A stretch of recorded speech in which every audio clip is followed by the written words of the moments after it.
Hello बच्चों, welcome to brain booster. बच्चों, आज का वीडियो रिलेटेड है टाइप्स ऑफ केमिकल रिएक्शन से। तो हम लोग समझेंगे केमिकल रिएक्शंस कितने टाइप की होती हैं और हम लोग उनको आइडेंटिफाई कैसे करेंगे। बच्चों, सबसे पहला टाइप है कॉम्बिनेशन रिएक्शन। कॉम्बिनेशन रिएक्शन का मतलब क्या होता है? ऐसी केमिकल रिएक्शन जिसमें दो या दो से ज्यादा रिएक्टेंट मिलकर एक सिंगल प्रोडक्ट बना रहे हो, उसको कॉम्बिनेशन रिएक्शन कहते हैं। रिएक्टेंट कितने होंगे? दो या दो से ज्यादा, और प्रोडक्ट होगा केवल एक। ऐसी केमिकल रिएक्शन को बोलेंगे कॉम्बिनेशन रिएक्शन। ओके, तो कॉम्बिनेशन अब कितने तरीके से हो सकता है? कॉम्बिनेशन हो सकता है तीन तरीके से। दो एलिमेंट्स मिलकर एक कंपाउंड बना सकते हैं, एलिमेंट प्लस एलिमेंट ये मिलकर एक कंपाउंड बना सकते हैं। एक एलिमेंट और एक कंपाउंड मिलकर एक कंपाउंड बना सकते हैं, और दो कंपाउंड मिलकर भी एक नया कंपाउंड बना सकते हैं। ओके, तो सबसे पहले हम लोग समझते हैं दो एलिमेंट मिलकर एक कंपाउंड बनाते हैं। एग्जांपल्स क्या होते हैं इसके? बच्चों, आपने बहुत ही पॉपुलर रिएक्शन पढ़ी होगी, हाइड्रोजन और ऑक्सीजन मिलकर बनाते हैं H2O। ओके, हाइड्रोजन और ऑक्सीजन ने मिलकर क्या बना लिया? वाटर बना लिया। हाइड्रोजन भी एक एलिमेंट है, ऑक्सीजन भी एक एलिमेंट है, और जो बना है वो एक कंपाउंड है और इसका नाम है वाटर। ओके, इसके बाद हाइड्रोजन और क्लोरीन मिलकर बनाएंगे HCl, hydrogen chloride gas. Okay, hydrogen और नाइट्रोजन मिलकर बना लेंगे अमोनिया NH3। ये भी एक कॉम्बिनेशन रिएक्शन है। बच्चों, यहां पर आपने देखा कि जो तीन एग्जांपल्स यहां पर लिखे हुए हैं, इनमें सभी में जो रिएक्टेंट्स हैं वो सभी एलिमेंट्स हैं, hydrogen, oxygen, hydrogen chlorine, hydrogen और नाइट्रोजन, और जो बन रहा है वो एक सिंगल प्रोडक्ट है और वो एक कंपाउंड है। बच्चों, अब बढ़ते हैं अगले टाइप की तरफ। एलिमेंट और कंपाउंड मिलकर बनाते हैं एक नया कंपाउंड, O2 प्लस CO, इनने बनाया कार्बन डाइऑक्साइड। ऐसे ही एक और रिएक्शन हम लोग पढ़ सकते हैं, Cl2 क्लोरीन प्लस FeCl2, इन्होंने मिलकर बना लिया FeCl3। ये फेरस क्लोराइड है और ये फेरिक क्लोराइड है। तो बच्चों, अगला टाइप है कंपाउंड प्लस कंपाउंड, और ये मिलकर बनाएंगे एक नया कंपाउंड। समझते हैं कैसे। बच्चों, ये लिखा हुआ है कैल्शियम ऑक्साइड, इसको हम लोग लाइम या फिर क्विक लाइम कहते हैं। ये वाटर के साथ रिएक्ट करके बनाता है स्लेक्ट लाइम, कैल्शियम हाइड्रोक्साइड। तो बच्चों, ये बन गया है स्लेक्ट लाइम। और ये जो स्लेक्ट लाइम बना है, ये इसका जो फॉर्मेशन होता है, ये रिएक्शन हाईली एक्सोथर्मिक है, बहुत ही ज्यादा हीट प्रोड्यूस होती है। तो ये जो केमिकल रिएक्शन हो गई वो हाईली एक्सोथर्मिक है, और ये भी कॉम्बिनेशन रिएक्शन है। इसके अलावा अमोनिया प्लस वाटर ये मिलकर बना लेते हैं अमोनियम हाइड्रोक्साइड NH4OH। ऐसे ही अमोनिया और हाइड्रोक्लोरिक एसिड ये आपस में रिएक्ट करके बना लेते हैं NH4Cl। ऐसे ही सल्फर डाइऑक्साइड और वाटर आपस में रिएक्ट करके बना लेते हैं सल्फ्यूरस एसिड, फॉर्मूला होता है H2SO3। और बहुत ही popular reaction carbon dioxide plus water, ये आपस में रिएक्ट करके बनाते हैं H2CO3, मतलब कार्बोनिक एसिड। तो बच्चों, ऐसे बहुत सारे एग्जांपल्स हो सकते हैं जिनमें कंपाउंड्स मिलकर एक नया कंपाउंड बना रहे हैं।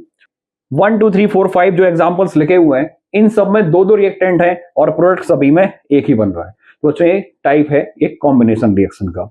बच्चों, हम लोग बढ़ते हैं अपने अगले टाइप की तरफ, जो काफी इंपॉर्टेंट है। लास्ट ईयर इस पर काफी क्वेश्चन पूछे गए हैं मल्टीपल चॉइस क्वेश्चंस में। तो हम लोग बढ़ते हैं अपने सेकेंड टाइप की तरफ, decomposition reaction.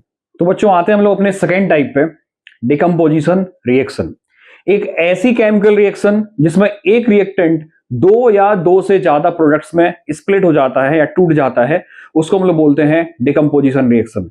Generally decomposition reaction endothermic होती हैं। आपको अगर किसी भी एक कंपाउंड को दो या दो से ज्यादा प्रोडक्ट्स में ब्रेक करना है तो आपको हीट या एनर्जी आपको देनी पड़ेगी। अब आप एनर्जी किस फॉर्म में दे रहे हो, उसके बेसिस पर जो केमिकल रिएक्शन होती है वो तीन टाइप्स हम लोग इसको क्लासिफाई कर सकते हैं। अगर आप एनर्जी हीट के फॉर्म में दे रहे हो तो उसको हम लोग थर्मल डिकम्पोजिशन कहते हैं। अगर आप एनर्जी इलेक्ट्रिसिटी के फॉर्म में दे रहे हो तो हम लोग उसको इलेक्ट्रोलाइटिक डिकम्पोजिशन या फिर इलेक्ट्रोलिसिस बोलते हैं। अगर आप एनर्जी सनलाइट के फॉर्म में दे रहे हो तो उसको हम लोग फोटोलिटिक डिकम्पोजिशन या फोटोलिसिस भी कहते हैं। तो बच्चों, समझते हैं हम लोग सबसे पहला टाइप थर्मल डिकम्पोजिशन। ये क्या होता है? यहां पर हम एनर्जी सप्लाई करते हैं हीट के फॉर्म में। मतलब आपको कोई एक रिएक्टेंट लेना है और उसको आपको हीट करना है। एग्जाम्पल से समझते हैं कुछ इंपॉर्टेंट से एग्जाम्पल, जैसे ये है कैल्शियम कार्बोनेट, इसको अगर हम लोग हीट करते हैं तो वो कैल्शियम ऑक्साइड और कार्बन डाइऑक्साइड में ब्रेक हो जाता है। CaO plus CO2 carbon dioxide gas निकल रही है। नेक्स्ट एग्जांपल है FeSO4 फेरस सल्फेट, इसको हीट करेंगे तो Fe2O3 plus SO2 plus SO3 ये गैसेस बनती हैं। CuSO4 कॉपर सल्फेट, इसको हीट करने पर CuO plus SO2 plus SO3 plus oxygen ये गैसेस प्रोड्यूस होती हैं। तो बच्चों आप यहां पर देख पा रहे हो ये जो रिएक्टेंट्स लिखे हुए हैं सभी साइड केवल एक ही रिएक्टेंट लिखा हुआ है, सारे रिएक्शंस में केवल एक ही रिएक्टेंट है और इनको हीट करने पर ये स्प्लिट हो रहा है दो या दो से ज्यादा प्रोडक्ट में। पहली केमिकल रिएक्शन में 2 प्रोडक्ट बने, सेकेंड में 3 बने और थर्ड में 4 प्रोडक्ट बने हैं। अगला एग्जाम्पल समझते हैं। नेक्स्ट एग्जाम्पल है लेड नाइट्रेट PbNO3 का होल ट्वाइस, इसको हम लोग हीट करते हैं तो PbO प्लस NO2 और प्लस ऑक्सीजन, बच्चों इसका कलर याद रखना ब्राउन कलर होता है, ठीक है, ब्राउन फिल्म्स प्रोड्यूस होती हैं जब डिकम्पोजिशन होता है इसका, ठीक है। अब बच्चों ये जो केमिकल रिएक्शंस लिखी हैं ये कभी ना कभी किसी ना किसी फॉर्मेट में पूछी गई हैं आपके बोर्ड एग्जाम में, या तो MCQ में या फिर रिडॉक्स पूछा गया है या बैलेंसिंग में पूछी गई हैं। बच्चों अपने अलग नेक्स्ट टाइप की तरफ बढ़ते हैं। थर्मल डिकम्पोजिशन के बाद एक और important example potassium chlorate KClO3, इसको हीट करना होता है और साथ में हम लोग यहां पर एक कैटलिस्ट यूज करते हैं MnO2 मैग्नीज डाई ऑक्साइड, और ये पोटेशियम क्लोराइड और ऑक्सीजन में स्प्लिट हो जाता है। ओके तो बच्चों ये थी थर्मल डिकम्पोजिशन रिएक्शन। हमें क्या करना है, सिंपली हमें आइडेंटिफाई करना होता है कि ये किस टाइप की केमिकल रिएक्शन है, तो ये हम लोग आसानी से फाइंड आउट कर सकते हैं। रिएक्टेंट एक, प्रोडक्ट एक से ज्यादा, दो से ज्यादा, तो उसको हम लोग क्या बोल देंगे, उसको बोल देंगे हम लोग डिकम्पोजिशन रिएक्शन। कौन सा डिकम्पोजिशन है, ये था थर्मल डिकम्पोजिशन। बच्चों अगला टाइप है इलेक्ट्रोलिटिक डिकम्पोजिशन। इस केमिकल रिएक्शन में हम लोग एनर्जी सप्लाई करते हैं इलेक्ट्रिसिटी के फॉर्म में, और इस टाइप में सबसे ज्यादा इंपॉर्टेंट रिएक्शन है इलेक्ट्रोलिसिस ऑफ वाटर। ये वाटर है H2O, इसकी इलेक्ट्रोलिसिस कराते हैं, इलेक्ट्रिसिटी सप्लाई करते हैं, तो ये हाइड्रोजन और ऑक्सीजन इन दो गैसेस में स्प्लिट हो जाता है। ओके अब इसमें हमें समझना क्या है, किस तरीके से होगा ये, तो वाटर से बना हाइड्रोजन और ऑक्सीजन, ठीक है। अब यहां पर क्या करना होता है, जनरली वाटर जो है डिस्टिल्ड वाटर वो इलेक्ट्रिसिटी का बैड कंडक्टर होता है। बच्चों इस रिएक्शन में हम लोग यूज करते हैं सल्फ्यूरिक एसिड ऐड किया जाता है। सल्फ्यूरिक एसिड जो है वो एक इलेक्ट्रोलाइट है और इलेक्ट्रिसिटी कंडक्शन कराने में मदद करता है, इस वजह से वहां पर सल्फ्यूरिक एसिड यूज किया जाता है। और जब वाटर में हम लोग H2SO4 डाल देते हैं तो उस वाटर को एसिडुलेटेड वाटर बोला जाता है। ओके अब हम लोग आगे बढ़ते हैं इलेक्ट्रोलिटिक डिकम्पोजिशन पे, ठीक है। तो जो वाटर है, वाटर ब्रेक हुआ है हाइड्रोजन और ऑक्सीजन गैस में। अब उसमें पूछा क्या जाएगा, इसमें पूछा जाएगा कि हाइड्रोजन और ऑक्सीजन गैस जो प्रोड्यूस हो रही हैं वो कौन सी गैस कैथोड पर है और कौन सी गैस एनोड पर है। बच्चों हाइड्रोजन गैस प्रोड्यूस होती है कैथोड पर और ऑक्सीजन गैस प्रोड्यूस होती है एनोड पर। ओके अब आपसे यहां पर यह भी पूछा जा सकता है कि जो गैस कैथोड पर और एनोड पर प्रोड्यूस हो रही है उसका मास का रेशियो बताइए। तो ये लिखा हुआ है MC/MA। बच्चों ये जो क्वेश्चन है वो पूछा गया है बोर्ड एग्जाम में। तो अब हम समझते हैं कैथोड पर जो गैस प्रोड्यूस हो रही है वो है हाइड्रोजन, और हाइड्रोजन का एटॉमिक मास होता है 1। यहां पर 4 हाइड्रोजन एटम्स हैं, तो हाइड्रोजन जो कैथोड पर प्रोड्यूस हो रही है वो है, उसका मास हो गया 4। ओके ऑक्सीजन का मास 16 होता है और ऑक्सीजन मॉलिक्यूल में 2 ऑक्सीजन होते हैं, तो 16 इंटू 2 हो गया 32 ग्राम ऑक्सीजन प्रोड्यूस हो रही है एनोड पर और 4 ग्राम हाइड्रोजन प्रोड्यूस हो रही है कैथोड पर। अब इनका रेशियो निकालना है 4/32, ये रेशियो आएगा 1:8। बच्चों ये PYQ में आया है। और सेम क्वेश्चन MH/MO, मतलब मास ऑफ हाइड्रोजन और मास ऑफ ऑक्सीजन का रेशियो पूछा गया 2025 में, ठीक है। ये जो रेशियो है वो 2025 में भी पूछा गया है। तो बच्चों समझते हैं MH का मतलब क्या हुआ, मास ऑफ हाइड्रोजन, हाइड्रोजन प्रोड्यूस हो रही है 4 ग्राम, तो 4 upon mass of oxygen, oxygen produce हो रही है 32 ग्राम अपॉन 32, ये हो गया 1:8।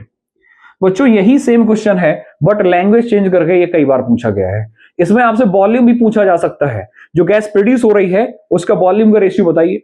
तो यहां पर हाइड्रोजन गैस प्रोड्यूस हो रही है, 2 वॉल्यूम, आप देख सकते हो हाइड्रोजन आगे 2 लिखा हुआ है बैलेंस करने के बाद, ठीक है। तो हाइड्रोजन गैस जो प्रोड्यूस हो रही है वो 2 वॉल्यूम प्रोड्यूस हो रही है, और जो ऑक्सीजन गैस है वो 1 वॉल्यूम प्रोड्यूस हो रही है।